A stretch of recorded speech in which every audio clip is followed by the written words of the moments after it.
Il y a toujours un moment précis dans la vie d'un enfant choisi, un instant qui bouleverse tout. C'est comme si le voile tombait soudainement de tes yeux, et que tu voyais le monde pour ce qu'il est réellement, un champ de bataille spirituel, un lieu d'épreuve et de révélation. Ce moment n'arrive pas parce que tu le veux, mais parce que Dieu décide que ton heure est venue. Au début, tu ne comprends pas ce qui se passe. Tu ressens une agitation dans ton âme, une sensation étrange que tout ce que tu croyais stable s'effondre. Les choses qui te semblaient importantes perdent leur sens. Les visages familiers te paraissent lointains, et les certitudes que tu avais bâties se fissurent une à une. Ce n'est pas une crise, c'est un appel à renaître. Le réveil spirituel est rarement paisible. Il commence souvent dans la douleur, une perte, une trahison, un silence soudain de la vie. C'est la manière de Dieu de te dire « Ce que tu étais ne suffit plus pour ce que tu vas devenir ». Il arrache les racines de ton ancienne existence pour planter celles de ton destin. Tu pleures, tu doutes, tu te perds un instant. Mais au fond de toi, quelque chose s'allume. Une flamme que rien ni personne ne peut éteindre. Tu commences à percevoir ce que les autres ne voient pas. Une musique divine dans le chaos. Une main invisible dans les moments sombres. Tu sens que chaque coïncidence cache un message, chaque épreuve une leçon, chaque silence une parole. Et plus tu avances, plus tu comprends. Tu n'as jamais été seul. Dieu te parlait depuis toujours, mais tu n'avais pas encore appris à reconnaître sa voix. Il t'arrive alors de t'isoler, non par rejet, mais par nécessité. Tu as besoin d'espace pour écouter, pour comprendre, pour respirer hors du tumulte.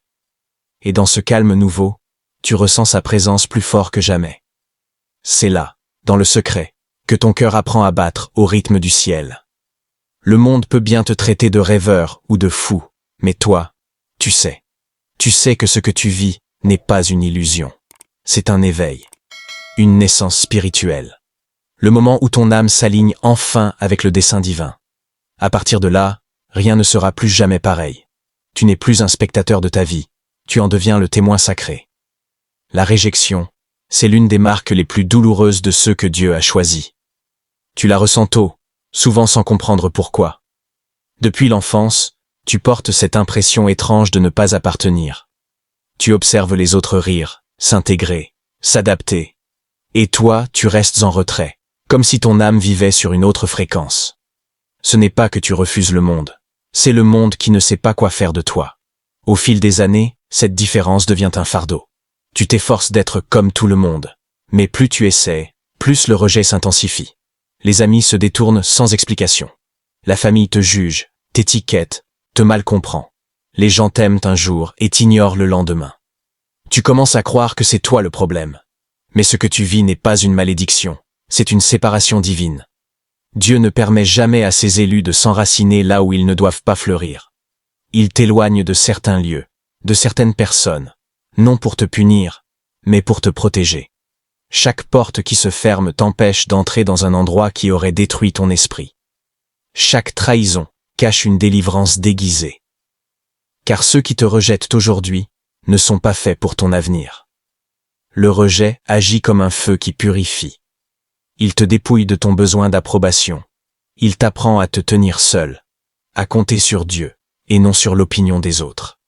Ce sentiment de solitude devient alors une école silencieuse où ton âme apprend la confiance. Tu découvres que le regard des hommes est fragile, mais le regard de Dieu est éternel. Et un jour, tu comprends enfin, tu n'as jamais été rejeté, tu as été mis à part. Mis à part pour des choses que les autres ne peuvent pas porter, pour des missions qu'ils ne peuvent pas comprendre. C'est pour cela que ton énergie dérange, que ta lumière irrite. Les ténèbres reconnaissent toujours la lumière avant même que tu ne saches que tu brilles. Alors ne maudis plus ceux qui t'ont fermé la porte. Ne garde pas rancune à ceux qui t'ont tourné le dos. Leurs adieux étaient le signal du ciel que ta saison avec eux était terminée. Laisse-les partir, bénis-les mêmes. Car la route d'un choisi n'est jamais pavée d'applaudissements, mais de silence. Et dans ce silence, Dieu parle. Ceux qui t'ont rejeté aujourd'hui seront un jour témoins de ce que la grâce peut accomplir. Et quand cela arrivera, ils comprendront qu'ils avaient un enfant de Dieu sous les yeux, mais qu'ils ne l'avaient pas reconnu. Il y a en toi une flamme qui refuse de s'éteindre. Tu peux essayer de la dissimuler, de la nier, de la couvrir sous le poids des responsabilités ou des blessures, mais elle finit toujours par se rallumer. C'est cette voix intérieure, douce mais insistante, qui murmure « Tu es appelé à plus ». Peu importe ton âge, ton passé ou ton statut actuel, ce sentiment ne te quitte jamais. Il est plus qu'une ambition humaine, c'est la trace du plan divin gravé dans ton âme. Ce feu-là ne vient pas de toi. Il vient de celui qui t'a façonné avec un dessein précis. Depuis le commencement, Dieu a inscrit dans ton cœur une mission unique. Il ne t'a pas créé pour simplement exister, mais pour accomplir. C'est pourquoi les chemins ordinaires ne t'apaisent pas. Là où d'autres trouvent leur confort, toi tu ressens une étrange insatisfaction. Ton esprit réclame la vérité, ton cœur cherche le sens, et ton âme se tend vers quelque chose de plus grand que tout ce que le monde peut offrir. Mais cette quête n'est pas simple. Elle est souvent semée d'incompréhension, d'attentes frustrées, et de nuits où tu te demandes pourquoi ton cœur est si agité. Tu regardes autour de toi et tu te dis « Pourquoi moi ? Pourquoi ne puis-je pas être comme eux, tranquille, satisfait ?» Tu portes un mandat céleste. Chaque saison de ta vie a été une formation. Chaque douleur, un enseignement. Chaque perte, une redirection. Dieu t'entraîne sans que tu le saches. Il forge ta patience dans l'attente, ta force dans l'épreuve, ton humilité dans la défaite. Car la mission d'un enfant choisi ne s'improvise pas. Elle se construit dans le feu et la foi. Puis un jour, tout s'aligne. Tu comprends que rien de ce que tu as traversé n'était inutile. Les blessures deviennent des témoignages. Les retards deviennent des protections. Les échecs deviennent des marches vers ta destinée. Et ce feu intérieur, loin de te consumer, devient la lumière qui éclaire ton chemin. Dieu ne t'a pas appelé pour être admiré, mais pour être utile. Ton but n'est pas de briller pour toi-même, mais de révéler sa gloire. Et lorsque tu acceptes enfin ton appel, quand tu cesses de fuir et que tu dis « oui », l'univers spirituel se met en mouvement. Les portes s'ouvrent, les coïncidences s'enchaînent, et la paix remplace l'angoisse. Car la vraie paix ne vient pas de ce que tu possèdes, mais de savoir pourquoi tu es ici. Et ce pourquoi, tu viens de commencer à le comprendre. Ta vie est une mission, ton cœur est ton autel, et ton souffle est ton offrande. Il existe un moment où ton regard change. Tu ne vois plus seulement avec tes yeux, mais avec ton esprit. Tu ressens avant de comprendre. Tu distingues la vérité derrière les sourires, l'ombre derrière la lumière, l'intention derrière les mots. Ce n'est pas de la méfiance, c'est le don du discernement. Une sensibilité spirituelle que Dieu accorde à ceux qu'il prépare pour de grandes choses. Tu entres dans une pièce, et sans compter parler, tu sais qui t'aime sincèrement, qui te jalouse en silence, qui te sourit mais t'espionne dans le cœur. Tu ressens quand un lieu porte la paix, ou quand il est lourd d'une énergie trouble. Cette perception ne se mesure pas, elle se vit. Et plus tu marches avec Dieu, plus elle s'aiguise, comme une épée spirituelle que rien ne peut tromper. Mais ce don, aussi glorieux soit-il, est lourd à porter, parce qu'il t'oblige à voir ce que d'autres préfèrent ignorer. Tu vois les faux prophètes, les amitiés intéressées, les intentions déguisées. Tu perçois le mensonge derrière les discours inspirants, la manipulation derrière les flatteries. Et parfois, tu aimerais ne pas savoir. Tu voudrais pouvoir croire sans douter, aimer sans deviner. Mais Dieu t'a ouvert les yeux pour une raison, te protéger et protéger les autres. Le discernement n'est pas donné pour juger, mais pour guider. Il est la boussole invisible des âmes éveillées. Grâce à lui, tu reconnais quand Dieu te parle, même dans un murmure, et quand c'est l'ennemi qui essaie de t'égarer sous des apparences de lumière. C'est une grâce silencieuse, mais vitale, car elle t'empêche de confondre ce qui brille avec ce qui est saint. Ce don t'isole parfois. Les gens te diront que tu es trop méfiant, trop profond, trop sensible. Mais en réalité, c'est leur insensibilité qui les empêche de comprendre. Ce que tu ressens n'est pas une imagination. C'est la voix du Saint-Esprit. Cette force douce qui t'avertit avant le danger et t'apaise avant la bénédiction. Alors, apprends à l'écouter. Ne doute plus de ce sixième sens divin. Si ton cœur se serre, si ton esprit t'alerte, c'est que quelque chose cloche, et Dieu te prévient toujours avant que le piège se referme. Le discernement, c'est la lumière dans les coulisses du monde. C'est ce qui te permet de marcher sans tomber, d'aimer sans être aveuglé, de donner sans être vidé. Ce n'est pas un poids, c'est une arme, et celui qui apprend à s'en servir ne marche plus dans la peur, mais dans la clarté. Car voir avec l'esprit, c'est marcher main dans la main avec Dieu, les yeux grands ouverts sur l'invisible. Il y a des saisons où tout s'éloigne sans prévenir. Les rires s'éteignent, les messages se font rares, les visages familiers s'effacent lentement, et tu restes là, face à toi-même. Ce n'est pas le hasard, ni la malchance, c'est l'œuvre silencieuse de Dieu. Il t'arrache à la foule pour te parler en secret.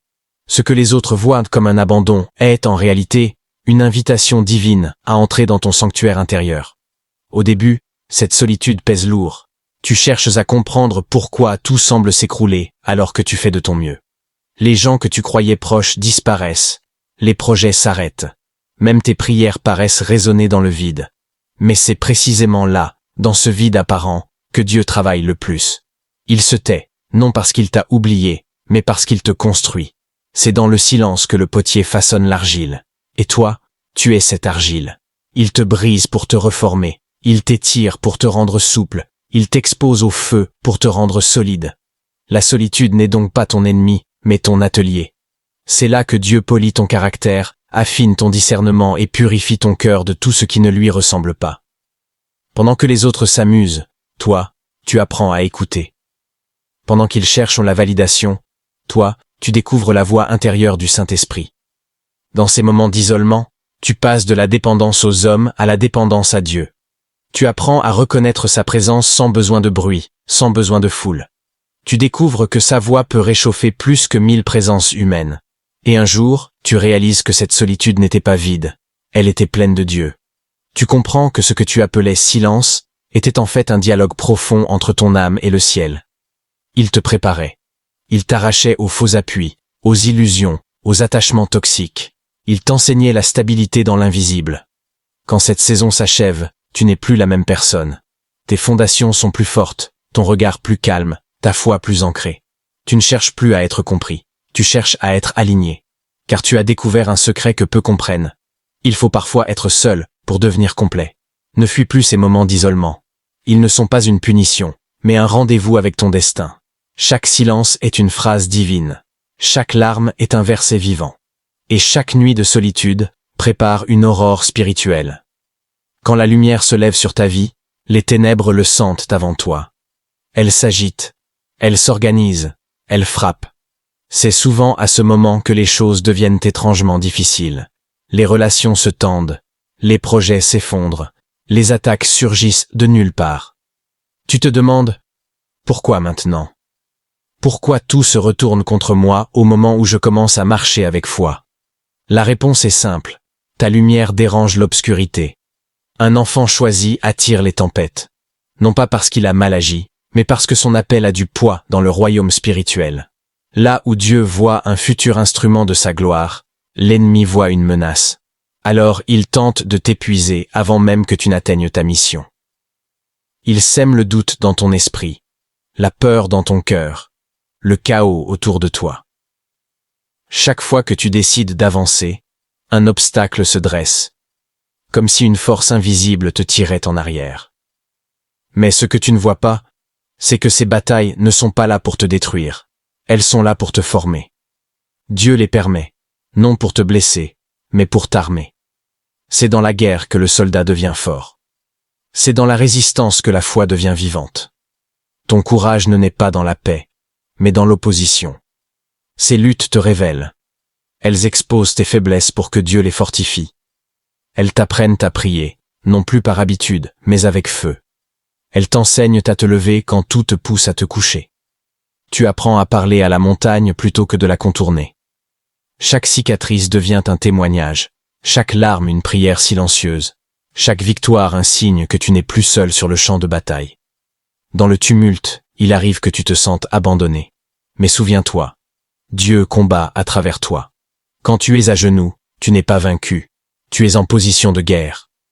Les anges se mobilisent quand tu persistes dans la foi.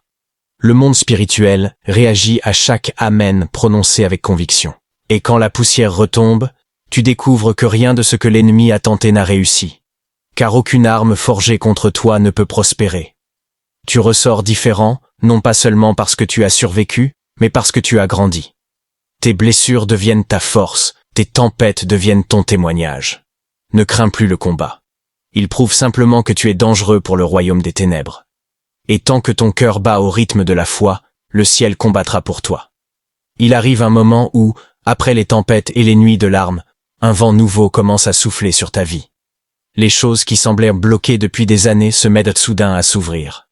Des portes s'écartent sans que tu n'aies frappé. Des bénédictions arrivent d'endroits où tu n'as jamais semé. Ce n'est pas la chance, ni le hasard. C'est la faveur divine. La faveur, c'est quand Dieu décide de te recommander lui-même. Quand tu n'as plus besoin de te justifier, ni de te battre pour être vu, parce que sa main te précède. Là où d'autres ont dû insister, tu es simplement invité. Là où certains ont échoué 10 fois, une seule de tes prières ouvre le chemin. Et tu te rends compte que ce que tu vis n'a rien à voir avec ton mérite, mais tout à voir avec sa grâce. Mais cette élévation n'arrive pas au hasard. Elle suit les saisons de douleur, de foi et d'obéissance. Dieu ne bénit pas un cœur fier, il honore un cœur formé dans la discrétion. C'est pourquoi, quand la faveur vient, elle surprend tout le monde, sauf toi. Car au fond, tu sais combien de nuits tu as prié. Tu sais combien de fois tu as choisi le bien quand le mal aurait été plus simple. Tu sais combien de fois tu as tenu debout alors que tout s'effondrait. La faveur divine, c'est la récompense silencieuse des fidèles. Ce n'est pas une lumière artificielle qui brille un instant, mais une flamme stable que rien ne peut éteindre. Elle se manifeste dans les opportunités inattendues, dans les connexions justes, dans la paix qui demeure même au milieu du succès. Ce n'est pas seulement ce que Dieu te donne, c'est la manière dont il t'enveloppe. Et cette faveur dérange. Elle attire la curiosité, parfois même la jalousie. Certains diront que tu as eu de la chance, sans savoir le prix de ton obéissance. D'autres chercheront à comprendre ton secret, sans réaliser que ton secret, c'est Dieu lui-même. Car ce qu'il t'accorde, aucun homme ne peut le retirer. Ce qu'il scelle, personne ne peut le briser. Alors, quand tu verras sa grâce t'élever, ne sois pas surpris, sois reconnaissant. Continue d'aimer, de servir, de rester humble. Car la faveur divine n'est pas un trône, c'est une mission. Dieu t'élève pour que d'autres voient en toi ce qu'il peut faire dans une vie soumise. Et lorsque le monde te demandera « Comment as-tu fait ?», tu n'auras qu'à sourire et répondre « Ce n'est pas moi, c'est sa main. Regarde tout le chemin parcouru. Toutes ces saisons, toutes ces tempêtes, toutes ces révélations, rien n'était inutile. Si tu es encore là, c'est parce que la main de Dieu ne t'a jamais quitté, même lorsque tu croyais marcher seul. Tout ce que tu as vécu, chaque rejet, chaque silence, chaque combat, n'était pas une punition, c'était une préparation. Tu n'es pas le fruit du hasard, tu es le fruit d'un dessein éternel. Depuis le commencement, le Créateur t'a choisi, marqué, séparé. Il a déposé en toi une lumière que ni les hommes ni les ténèbres ne peuvent éteindre. Cette lumière, c'est ton identité céleste. Elle est ton héritage, ton pouvoir, ton témoignage. Tu as été brisé, mais pas détruit. Éprouvé, mais pas abandonné. Et maintenant, après tant d'épreuves, tu te tiens à l'aube d'une nouvelle étape. Celle où tu cesses de survivre pour commencer à vivre dans ton appel. Ce que Dieu t'a promis ne dépend pas de l'approbation du monde. Ce qu'il a parlé sur ta vie, aucune bouche humaine ne peut le contredire. Il ne t'a pas seulement appelé à briller, il t'a appelé à éclairer, à être un canal de sa bonté, un témoin de sa fidélité, un instrument de sa paix. Alors, relève la tête. Ce n'est pas fini. Ce n'est que le commencement. Le feu qui brûle en toi n'est pas une émotion, c'est une mission. Ce n'est pas une saison de gloire passagère, mais une marche vers ton accomplissement éternel. Le monde a besoin de ce que Dieu a mis en toi. Et peu importe combien de fois tu as douté, tu es encore debout, et cela seul est la preuve que sa grâce t'a gardé. Ne laisse plus personne te faire douter de qui tu es. Tu es un enfant du Très-Haut. Tu es choisi, scellé, envoyé. Et tant que ton souffle porte son nom, aucune force ne pourra te détourner de ta destinée. Avance. Le ciel t'attend. Et là où tu vas, les miracles te précéderont.